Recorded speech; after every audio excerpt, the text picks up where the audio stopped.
बीच में केदारनाथ से चलकर यहाँ आए हैं। स्वयं महादेव का देखो आप, शकल से भी पूरा महादेव का रूप लगते हैं हमारे त्रिभुवन भाई जी। उससे पहले अच्छा नेगी जी भाई, इससे पहले मैं अनूप बसलियाल जी से निवेदन करूंगा 2 मिनट में केवल एक शपथ आपको यहाँ पे दिलाने का काम करेंगे। फिर नेगी जी से निवेदन करूंगा, वो बसलियाल जी आप उनके बाद नेगी जी के हाथ में थोड़ा बोलेंगे, अंत में हम त्रिभुवन भाई को सुनेंगे। तो अनूप बसलियाल जी। सर्वे भक्तु संतु सर्वे संतु बंतु, क्या बोलते भाई? ऐसे कुछ बोलते हैं। सबसे पहले तो मैं ये कहूंगा कि जब मंत्र बोलना नहीं आता है तो कोशिश भी नहीं करनी चाहिए। पहले उसे याद करके घर से आ जाओ कि मुझे क्या बोलना है, कैसे बोलना है। तो मुझे बड़ा दुख होता है भाई साहब कि आज हम 24 साल बाद इस सिचुएशन पे आ गए हैं कि आज भी हमें आंदोलन की जरूरत पड़ रही है। 42 शहादत देने के बाद फिर से जो है हम आंदोलन करने जा रहे हैं। ये हम उत्तराखंडियों के लिए बहुत बड़ा मतलब जो है हमारा दुर्भाग्य है ये कि अब हम पहले हमने उत्तराखंड मांगा, उसके लिए शहादत दी, अब हम उत्तराखंड बचाने की बात कर रहे हैं। और मैं आप लोगों से इस चिता पर हाथ रख करके आप सब लोग थोड़ा सा आगे आ जाइए 3 सेकंड के लिए सिर्फ, और इस चिता पर हाथ रख करके कसम खाइए कि 2027 में इस पुतले को, जिसका पुतला हमने यहाँ लाया, हम इसे यहाँ से बाहर खदेड़ देंगे उत्तराखंड से। हम उत्तराखंडी नहीं कहलाएंगे, उसी के मुंह से हम उत्तराखंडी नहीं कहलाएंगे अगर हम 2027 से यहाँ उत्तराखंड से बाहर नहीं खदेड़ा तो। ये हम आज चिता पर हाथ रख करके कसम खाते हैं। आज हमने उसे जला दिया, इसके बाद ये दिल्ली जाए, मध्य प्रदेश जाए, बिहार जाए, हमें कोई फर्क नहीं पड़ने वाला, ये शमशान घाट जाएगा। धन्यवाद आप सभी लोगों का। प्रेमचंद मुर्दाबाद। अभी इस्तीफा। धन्यवाद साथियों, ये पहला मौका नहीं है जब प्रेमचंद अग्रवाल ने पहाड़ी समाज का अपमान किया है। ये वही व्यक्ति है जिसने अंकिता भंडारी केस के समय वीआईपी को कमरे बताया। ये वही व्यक्ति है जिसने विधानसभा में भर्ती घोटाला किया, अपने बच्चों को फर्जी तरीके से नौकरी लगवाई। उसके बाद ये वही नहीं थमा, ये पहले भी हमारे सुरेंद्र भाई इधर ही खड़े होंगे, उनके साथ इसने किस तरह से सड़क में मारपीट की। लेकिन अफसोस इस बात का है कि पहाड़ियों की बहुमत वाली ये डबल इंजन की सरकार, जिसमें मैक्सिमम विधायक, मैक्सिमम मंत्री पहाड़ के हैं, और कल भी उस विधानसभा में पहाड़ के ही विधायक और मंत्री वहां पे थे। लेकिन किसी का भी खून नहीं खौला, किसी ने भी इस बात का उस तरीके से विरोध नहीं किया जिस तरीके से विरोध होना चाहिए था। और न ही जो वहां पे स्पीकर ऋतु खंडूड़ी जी हैं, उनके मुंह से भी कोई इस तरह के शब्द जो कि उसने कृत्य वहां पे किया था उसको दंडित करने के लिए कोई बात वहां पे हुई। अब जो ये लड़ाई है केवल ये नहीं है कि हम यहाँ पर इसका पुतला जला दें, धरना प्रदर्शन कर दें, शाम को इसकी शव यात्रा निकाल दें, इससे बात नहीं बनेगी।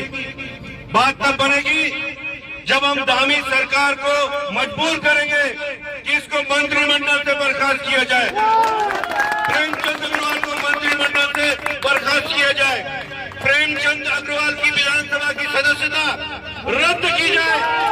जब ये 2 मांगे हमारी पूरी होगी तभी इस आक्रोश का कोई पॉजिटिव नतीजा मैं समझ सकता हूँ, क्योंकि जो 2027 के लिए हम कसम खा रहे हैं उसके लिए बहुत समय है। साथियों, अगर हमने इसको मंत्रिमंडल से बर्खास्त नहीं करवाया और इसकी विधानसभा की सदस्यता रद्द नहीं हुई तो ये मान लीजिए कि 2027 में भी जिस तरह से यहाँ पे मास्टर जी को हराया गया उसी कुचक्र के फिर शिकार होंगे। अगर इसको खत्म करना है, इसका सर्वनाश करना है, इसको अंतिम आहुति देनी है तो अभी देनी है। आज ही से प्रण लीजिए कि जब तक ये मंत्रिमंडल से बर्खास्त नहीं हुआ, जब तक ये विधानसभा से इसकी सदस्यता रद्द नहीं हुई और भाजपा इसे भाजपा को इसको निष्कासित भी करना चाहिए। और मैं समस्त अपने नेताओं पर, अपने वरिष्ठ संगठन पर दबाव बनाएं कि इसको पार्टी से भी निष्कासित करें। इसके अलावा एक तरीका और मैं आपको बताना चाहता हूं। अभी तक अग्रवाल पंजा समाज उसने इसे अपने समाज से बर्खास्त भी नहीं किया है। आज से ही प्रण लीजिए, मैंने कल से प्रण ले लिया है, मैं किसी अग्रवाल की दुकान से सामान नहीं लूंगा जब तक अग्रवाल समाज इसे अपने समाज से बर्खास्त नहीं करता, इसे बेदखल नहीं करता। अगर इसकी कमर तोड़नी है तो आर्थिक रूप से भी इसकी कमर तोड़िए। इसका समाज इसको खुद कटघरे में खड़ा करेगा और फिर आप देखिए तुरंत एक हफ्ते के अंदर हमें सारी सफलता मिल जाएगी, क्योंकि इसका जो अमृत है ना, ये पैसे का अमृत इसके पास है। इसकी कमर तोड़ डालिए, अग्रवालों से सामान लेना बंद करिए, उसके बाद देखिए कितनी जल्दी सरकार झुकती है, क्योंकि सरकार का फाइनेंसर है। जैसे ही फाइनेंस बंद, पद मुक्त, सरकार से मुक्त, विधानसभा से बाहर और मंत्रिमंडल से बाहर। धन्यवाद। जय पहाड़, जय पहाड़ी, जय उत्तराखंड। धन्यवाद। अब अंतिम वक्ता के तौर पे मैं त्रिभुवन भाई को बुलाने से पहले एक ऐसी शख्सियत को यहाँ पे बुलाना चाहता हूँ। हमारे बीच में बलदेव राणा जी जहाँ कहीं भी हो कृपया इधर आ जाएं। इस पूरे आंदोलन में और पूरे चुनाव में जिस तरह की सहभागिता और जिस तरह से आपने हमको बल देने का काम किया, मैं आपका बहुत बहुत शुक्रगुजार हूँ और निवेदन करना चाहता हूँ कि दो शब्द आप भी जरूर इस संबंध में रखें। बहुत ही आदरणीय, बहुत ही सम्मानित हमारे बलदेव राणा जी। इधर आ जाओ।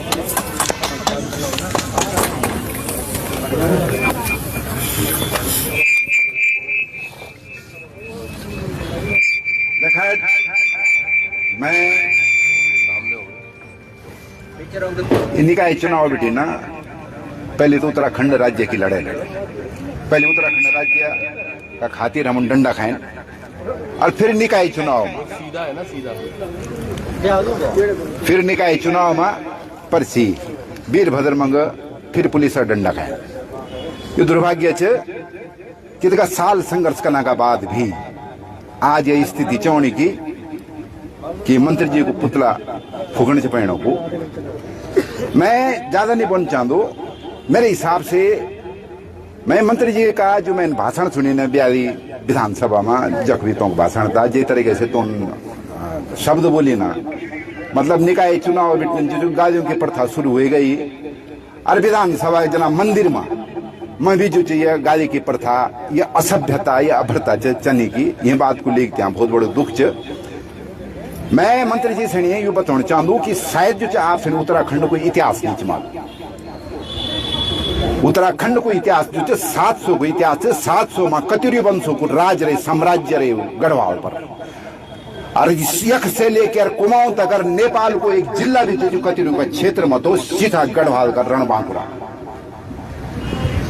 मैं मंत्री जी से ये भी बताना चाहूँ कि 1780 में गोरखा आक्रमण हुई और कुमाऊं पर जो कुमाऊं जो गोरखों का अधीन गई और 1804 में गढ़वाल जो गोरखों का भीतर आई बोलते गोरखियाली, और 1804 से लेकर 1814 तक गोरखा साम्राज्य रही। और तय के बाद यह धरती हम हमेशा दुख है रही, धरती ने हमेशा दुख झेलिन साहब, सुख आज तक नहीं मिली। और तय के बाद 1814 से लेके देश आजाद तक समझो तुम कि ब्रिटिश हुकूमत मारे तय का जो हमारा दुई फाड़ करिएगी ना गंगा और गंगा पार। और तय के बाद फिर एक संघर्ष हुई जो 1950 बिटिन जो आंदोलन तो चनो को, और वो जो इंद्रमणि पढ़ौन जी का नेतृत्व में जो आंदोलन चली, त्रिवेंद्र पंवार जी का, काशी सिंगरी का नेतृत्व में जो आंदोलन चली, और तय आंदोलन में जो अलग राज्य मिली तय में मुजफ्फरनगर में हमारी पहाड़ की बेटी वारी दरिया हमारा लोग दड़ी क्या हुई उस संपूर्ण से मंत्री जी भी जानता ना जो ब्याल युता बना का कि पहाड़ भाई साहब आप फिर एक बात मैं स्पष्ट बोल दूं, उत्तराखंड राज्य जो पहाड़ का खातिर बनी चो, हमें पहाड़ की और पहाड़ का लोग जो ये में जो ये आंदोलन में अपना बलिदान देनी मेरे हिसाब से आप सुन जो पहले उत्तराखंड को गढ़वाल को जौनपुर जौनसार को इतिहास आपसे पता होनी चाहिए तय बाद जो आने वाला समय में आप जो ये पद पर खातिर जो खड़े उठन क्योंकि मेरे हिसाब से जब कभी विधायक थी जब कभी सांसद थे तो जो उत्तराखंड को इतिहास पता होनी चाहिए कि इन धरती ने कद का दुख झेली कर इन धरती ने कद का दुख झेली ना कद का आंसू बगाए इन धरती ना और आज भी ये नौबत कि ये धरती जो आंसू च बगोनी की लेकिन तय का खातिर जो फेर यखा का यह वीर भड़ माधो सिंह भंडारी की भूमि च वीर कफू चौहान ये माधो सिंह भंडारी की भूमि सो माधो सिंह आज जे धरती पर हम खड़े छन वया जे धरती में आज राजधानी देहरादून छन बोना का से 12 राजाओं जितने से धरती कब्जा कैल छई और माधो सिंह भंडारी ने 12 राजाओं की सेना भगाई यह धरती से लेकर मैदानी क्षेत्र माधो सिंह भंडारी ने भगाए छई तब यह तब न था ये सिरमौर मार मैदानी क्षेत्र में चली गए तो माधो सिंह भंडारी ने भगाए थे 12 राजाओं की सेना ते अकेला भिड़ी छो और तई उपमार में जो मले था जो महाराजा मानसान जो माधो सिंह भंडारी ते उपहार में मले था गढ़ दिन तो मले था का जागीरदार बनाए गए था इतिहास से अगर आप इतिहास में हुल मान्य मंत्री जी तो यह जो कफू चौहान जना योद्धा भी हुए दरमान सिंह गब्बर सिंह श्रीदेव सुमन इंद्रवाणी बड़ों ने ना जने कई वीर हुए पैदा आप सुने भी गढ़वाल को इतिहास पता नहीं चे पहले इतिहास की जानकारी लिए जान और तब जो हम पर उंगली उठाओ हमारी बहु बेटियों का साथ में जो आप बात समझाना का जरा तमीज से रहो ना मेरी आपसे अभी भी रिक्वेस्ट है और प्रार्थना चे और हमारे आदरणीय नरेंद्र मोदी जी से भी प्रार्थना चे कि ये समझा दो ना ढंग से समझा दो ना क्योंकि पहाड़ी बहुत खतरनाक हो उठो तो बहुत जल्दी चे बहुत ऊपर उठा लिन तुम और जब पट गए ना वहां तो कमेटी वहां पट गला तो कमरा का जी तो पीठ टुकड़ा वाला ये वजह से आप ये बात नहीं ध्यान में रखा अगली बार भी जो हम छीणने से पहले आप जो अपना शब्दों पर जरा कंट्रोल रखा ये वीरों की भूमि से वीरांगणों या तिल्लू रोतेली भी ध्यान रख लिया आप बहुत बहुत धन्यवाद कुलदेव भाई अब अंतिम वक्ता के तौर पर हमारे मास्टर जी ने बोला कि जब तीलू रोतेले की बात हो रही है और मातृशक्ति की बात होती है कहीं ना कहीं हमारे बीच में मातृशक्ति भी है तो वो भी मैं निवेदन करूंगा 2 मिनट में सूक्ष्म में क्योंकि समय भी बहुत हो चुका है सब जा रहे हैं और मैं चाहता हूं कि त्रिभुवन भाई को ज्यादा से ज्यादा लोग सुने तो उससे पहले 2 शब्द सूक्ष्म में रेणु देवी से निवेदन करूँ। धन्यवाद। मैं यहाँ पे आई तो हूँ लेकिन मुझे आज बहुत दुख भी हो रहा है और मैं सभी नेताओं से हाथ जोड़ के विनती करना चाहती हूँ कि आप लोग ऐसा कार्य ना करें। हम माँ हैं, हम बेटी हैं, आप लोग जो है हमारी पीड़ा को हमारे दर्द को समझें। आप ऐसे शब्द बोल करके हम माताओं को यहाँ इस धरती पे इस जगह पे लाने के लिए आप आज ने हमें मजबूर कर दिया है। ऐसे अशब्द बोल करके मैं यहाँ से हर उस नेता को हर उस भ्रष्ट नेता को चाहे वो किसी भी क्षेत्र का हो किसी भी पार्टी का हो एक ही संदेश देना चाहता हूँ कि आपको माँ शक्ति का सम्मान करना चाहिए। आपको ऐसे अशब्द बोल करके हम लोगों को यहाँ पे ऐसी स्थिति पे लाके नहीं खड़ा करना चाहिए। हमारा दिल आज भी रोता है जब रतन टाटा जैसे व्यक्ति महान व्यक्ति अब्दुल कलाम जैसे व्यक्ति गौरा देवी जैसी माताएं हम जब भी हम उनकी अंत्येष्टि में नहीं जा पाते लेकिन फिर भी उनका सम्मान आज भी लगातार हम घर से करते आए हैं। लेकिन आज हमें ऐसा दिन देखना पड़ रहा है कि आप जैसे व्यक्तियों का हमें अंतिम संस्कार करना पड़ रहा है, आपका पुतला फूकना पड़ रहा है। आप लोगों को ऐसा कार्य नहीं करना चाहिए। ऐसा कार्य करके आप लोग मातृशक्ति को अपनी माँ को अपनी बहनों को गाली दे रहे हैं जो आज आपने एक माँ को एक बहन को और यहाँ पे आई हुई हर नारी को यहाँ पे लाने के लिए मजबूर किया है। मैं घर से नहीं आती लेकिन आपने ऐसे शब्द बोले और हर एक नेता को यही संदेश देने के लिए मैं यहाँ पे आई हूँ कि आप लोगों को ऐसा कार्य नहीं करना चाहिए। मैं देखो इतनी दुखी हूँ कि मेरे हाथ भी कांप रहे हैं। हर एक व्यक्ति जानता है कि मैंने अंकिता केस लिया हो या कोई सा भी कार्य किया हो उसने बढ़ चढ़ करके हिस्सा लिया है लेकिन आज आप लोगों ने हमें इतना दुखी कर दिया है। इसलिए प्रेमचंद जी आपको अपशब्द बोलने के लिए माफी ही नहीं मांगनी होगी बल्कि आपको इस्तीफा भी देना होगा। यही हम मातृशक्ति का सम्मान होगा जो अब हम मातृशक्ति को दे पाएंगे। बहुत बहुत धन्यवाद। बहुत बढ़िया रेणु जी। अब अंतिम वक्ता के तौर पर मैं निवेदन करूंगा हमारे बड़े भाई छोटे भाई बोलूंगा त्रिभुवन भाई से त्रिभुवन चौहान जी से कि बहुत दूर से आप यहाँ आए और हम सबको आपने अपना सहयोग दिया और लगातार जिस तरह से मास्टर जी के चुनाव में भी आपका आशीर्वाद और सहयोग बॉबी भाई का आप आपका हाल में मिलता रहा। मैं बहुत बहुत धन्यवाद आपको भी करूंगा और इस सब मैं निवेदन करूंगा कि आप कुछ शब्द हमारे सामने रखें। बहुत बहुत धन्यवाद रावत जी। मैं बहुत क्षुब्ध हूँ, हम बहुत भोले हैं साहब, जो आज हमें लग रहा है कि प्रेम चंद्र अग्रवाल जैसा व्यक्ति माफी मांगेगा। उसने तो अपना किस्सा कल ही खत्म कर दिया कि मैंने साले नहीं मैंने सारे कहा। सोचिएगा वो सदन के अंदर मुख्यमंत्री धामी किस तरह से बात कर रहे हैं, तो समझिएगा ये हाथ से निकली हुई चीजें हैं। ये पैसों में बिके हुए तंत्र में कुछ ऐसा राजनेता, ऐसे लोग हमारे बीच में हैं जिन्होंने आज हमें क्षीण कर दिया। मैं बहुत बहुत धन्यवाद कर दूं खासकर हमारी ऋषिकेश की तमाम जनता में। आप लोग बहुत सजग थे, मैं यकीन मानूं और मैं माननी यह बात, अंकिता प्रकरण अगर ऋषिकेश मनोवेद के है की जगह बोलूं तो इधर आवाज नीचे ओढ़े। अगर जो भाई हमारे सूरी दंडी हुए तो कहीं और बोलते इधर आवाज नीचे ओढ़े। आप सब लोगों के बीच वो आग है, वो ताकत है, वो चीजें हैं जो हम बोलते हैं कि देवभूमि का द्वार है ऋषिकेश, और आप सब लोग मान रहे हैं उस चीज को। सोचिएगा आज ये नेता हमें कैसी कैसी बातें कर रहे हैं और हम घरों में चुप हैं। हमारे कुछ चंद नेता, हमारे कुछ अपने ही भाई हैं, वो मैंने पहले भी जिस दिन ऋषिकेश में भड्डू का प्रोग्राम था उस दिन भी मैंने ये बात कही, वो अपने ही कुछ लोग हैं जो इनके साथ मिले हुए हैं। यहीं पर एम्स है, सोचिएगा अगर हमारे किसी हाथ पर किसी पर नासूर हो जाता है तो उसको काटते हैं कहीं वो कैंसर न हो जाए। आज ये तमाम दल, और कल मैं माफी चाहता हूं इसको बोलने में मुझे कोई संकोच नहीं है, चाहे भाजपा हो या कांग्रेस हो, दोनों वहां अंदर मित्र विपक्ष पक्ष पक्ष विपक्ष ही खेलते रहकर पूरे दिन भर। किसी को इतनी हिम्मत नहीं हुई, रितु खंडूड़ी के सामने उसने बोला उत्तराखंड के साले, तो मतलब क्या बोलना चाह रहा था वो, और क्या हमारी वहां पर जो तमाम लोग बैठे हुए थे, क्या एक जूता निकाल के नहीं मारा जा सकता था? उछाल देते, कोई भी एक व्यक्ति उठा के जूता मारता उसके मुंह पर, उसको पता तो चलता वो बात क्या कर रहा है।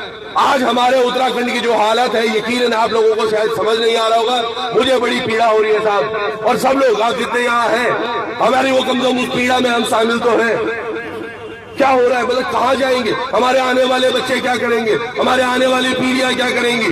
क्या हम इन्हीं की चमचागिरी वो झेलते रहेंगे? चुनाव किस तरह ये ले रहे हैं वो देखियो आप। अभी ऋषिकेश का चुनाव किस तरह से इन्होंने भ्रमित किया, कैसे इसको अपने कब्जे में लिया। हम क्या इंतजार करते रहेंगे? ऐसी ही घटनाएं होती रहेंगी और हम इंतजार पे इंतजार करते रहेंगे। ये पुलिसकर्मी हमारे तमाम भाई लोग यहाँ पर खड़े हैं, इनको ड्यूटी बजानी आती है क्योंकि ड्यूटी बजवाई जा रही है। 2 साल पहले 4600 ग्रेड पेपर, ये तमाम लोग, इनके परिवार के लोग देहरादून में लगातार धरना दे रहे थे। हमने पुलिस परिवार की महिलाओं को भोजन भी दिया। उसमें धामी जी ने ये बोला कि जो ही मैं सरकार में आता हूँ सबसे पहले 4600 पर काम करूंगा। कहा था या नहीं कहा था? और आज वो वक्त आ गया है। देखो, ये भी हमारे विपक्ष में खड़े, हमारे अपने आप भी विपक्ष में खड़े, पर जो मजे ले रहा है वो आज मजे ले रहा है। आखिर कब तक सहेंगे हम लोग? क्या हमारा खून नहीं खोलता? लोग बोलते हैं राजनीति कर रहे हैं, हम राजनीति करने नहीं आए भैया। हमारी जो व्यवस्था है उनको व्यवस्थाओं को दुरुस्त किया जाए, बस इतना ही तो चाह रहे हैं। आज हमारे लोगों की रिस्पेक्ट हो। रिस्पेक्ट क्या मांगने से मिलेगी? सोचिए, एक अग्रवाल हमें इस तरह से बोलता है, साले। पहले याद होगा चुनाव के दौरान एक ऑडियो बाहर आया था जिसमें वो कह रहा था कि महिलाओं के साथ इतने बेशर्म हो जाओ। क्या मतलब था बोलने का? और हमारे लोग चुपचाप से ये घटना यकीन मानिएगा अगर हिमाचल में होती तो अब तक कांड हो चुका होता अग्रवाल का।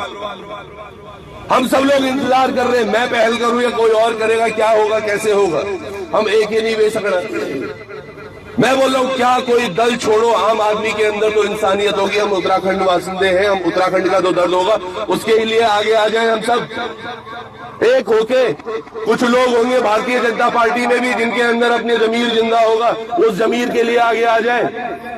हाँ बिल्कुल आप हैं, ऐसे हमारे कई भाई लोग हैं, दीदी और हैं। मैं दीदी को देखता हूँ, अंकिता भंडारी प्रकरण में किस तरह से हमने यहाँ से पूरी, मैं वही तो बोल रहा हूँ, मैं ऋषिकेश की जनता का धन्यवाद देता हूँ। आज लगता है अगर ऋषिकेश में, वही मैं बोल रहा था दीदी, अगर ये प्रकरण कहीं बाहर होता शायद इतनी आवाज नहीं उठती। वो ऋषिकेश की जनता है, देवतुल्य जनता, और आज भी अगर हमें वही भुगतना पड़ रहा है क्योंकि एक ऐसे व्यक्ति को हमने अपनी विधानसभा में बिठा दिया। अब देखना थोड़ी दिनों में क्या होने वाला है। यूसीसी लेकर आए हैं ये बोल रहे यूसीसी, मुझे समझ नहीं आता है वो भारतीय जनता पार्टी के कैसे वो चमचाखोर होंगे, कैसे वो चमचे होंगे जिनको ये समझ नहीं आ रहा कि अगर तुम बोल रहे ये मुस्लिम विरोधी है, मुस्लिम विरोधी है, मुस्लिम विरोधी है, मुझे कोई समझाए। वो मुस्लिम अगर एक लड़का हमारी किसी बिटिया के साथ आज रहना शुरू कर देता है तो लिव इन रिलेशन का ठप्पा उसको सरकार दे रही है, कौन दे रहा है? कल को वही मुस्लिम लड़का हमारी बिटिया से शादी करता है और आधा हक मांगेगा हमारे पहाड़ पर, फिर कौन दे रही है? हमारी सरकार तो दे रही है। हम भू कानून लाए हैं, सख्त भू कानून लाए। अबे काय का सख्त भू कानून है तुम्हारा? तुमने हरिद्वार और उधम सिंह नगर अलग कर रखा है। जब तुम्हें वो चाहिए ही नहीं, इन दोनों जिलों को हटा दो यहां से, हमें नहीं चाहिए। हमें अपना पहाड़ प्यारा है जिसके लिए बनाया गया है। जो कल अग्रवाल कह रहा था, क्या कह रहा था कि यहाँ राजस्थान के लोग हैं, मध्य प्रदेश के लोग हैं। अरे तुमने बिठा रखे होंगे, तुमने बसा रखे हैं। अभी एक दिग भी गया, एक दिग की वो यख जीत गए, मेयर बन गए यखो, वो बिहार बड़ी लगे हुए कोई झाड़ी मजदूर। तो सोचा तो हमारी क्या औकात, हमारे भी साथ कक्षी, और ये इसी तरह करते रहेंगे हमारे साथ छिलावा, और हम सब लोग देखते रहेंगे। कल से देख रहा हूं मैं भाई साहब, फेसबुक पर हर व्यक्ति कह रहा है प्रेमचंद्र अग्रवाल मुर्दाबाद, ये मुर्दाबाद, वो मुर्दाबाद, और ऊपर आग नहीं लग रही यार। मास्टर जी पर तुम्हीं पर ज्यादा चलेगी। ये सोचने वाली बात है। किस दिन का इंतजार करेंगे हम? ये मैं बहुत बार कह चुका हूं, जिस दिन मेरे घर में आग लगेगी क्या उसी दिन उठेंगे हम? कि अभी मेरे घर में आग नहीं लगी साहब, अभी मैं ठीक हूं, जिस दिन मेरे घर में आग लगेगी तब मैं बनूंगा भगत सिंह या फिर सुभाष चंद्र बोस। अरे आज नहीं बोलेंगे तो कब बोलेंगे? सूरी भाई के टाइम पर, जब सूरी भाई पर अटैक हुआ था यहाँ, अगर उसी टाइम 2 थप्पड़ और लग जाते प्रेमचंद्र अग्रवाल को, आज मतलब नहीं था उसका ऐसा करने का। हमने चुप रहे, तब भी चुप रहे हम, कोई बात नहीं। सूरी भाई के साथ हुआ है, हमारे साथ तो ठीक है याद। और हमारे कई लोग थे जो पासवान को अभी